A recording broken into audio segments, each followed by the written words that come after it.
Au nom d'Allah, le tout miséricordieux, le très miséricordieux. Ce qui est dans les cieux et ce qui est sur la terre glorifie Allah. À lui la royauté et à lui les louanges, et il est omnipotent. C'est lui qui vous a créé. Parmi vous il y a mécréants et croyants. Allah observe parfaitement ce que vous faites.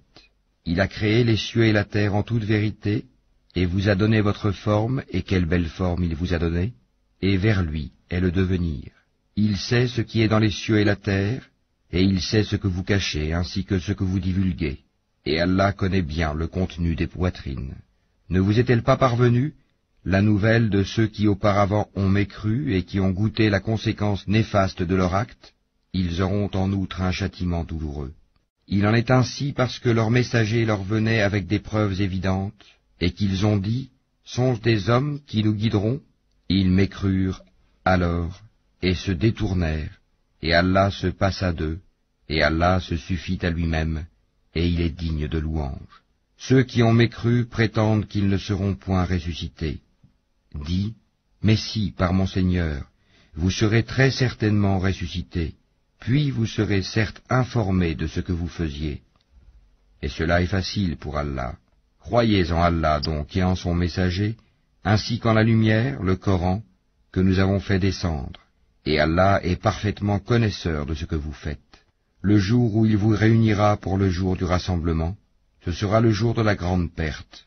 Et celui qui croit en Allah et accomplit les bonnes œuvres, il lui effacera ses mauvaises actions et le fera entrer dans des jardins sous lesquels coulent les ruisseaux, où ils demeureront éternellement. Voilà l'énorme succès. Et ceux qui ont mécru et traité de mensonges nos versets, ceux-là sont les gens du feu, où ils demeureront éternellement. Et quelle mauvaise destination! Nul malheur n'atteint l'homme que par la permission d'Allah, et quiconque croit en Allah, Allah guide son cœur. Allah est omniscient. Obéissez à Allah et obéissez au messager. Et si vous vous détournez, il n'incombe à notre messager que de transmettre en clair son message.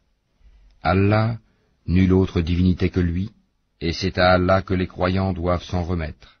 Ô vous qui avez cru, vous avez de vos épouses et de vos enfants un ennemi, une tentation. Prenez-y garde donc, mais si vous les excusez, passez sur leurs fautes et leur pardonnez. Sachez qu'Allah est pardonneur, très miséricordieux.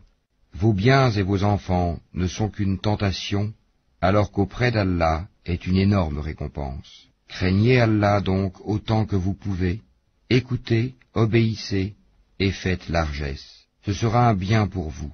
Et quiconque a été protégé contre sa propre avidité, ceux-là sont ceux qui réussissent. Si vous faites à Allah un prêt sincère, il le multipliera pour vous et vous pardonnera.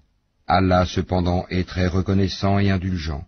Il est le connaisseur du monde invisible et visible, et il est le puissant, le sage.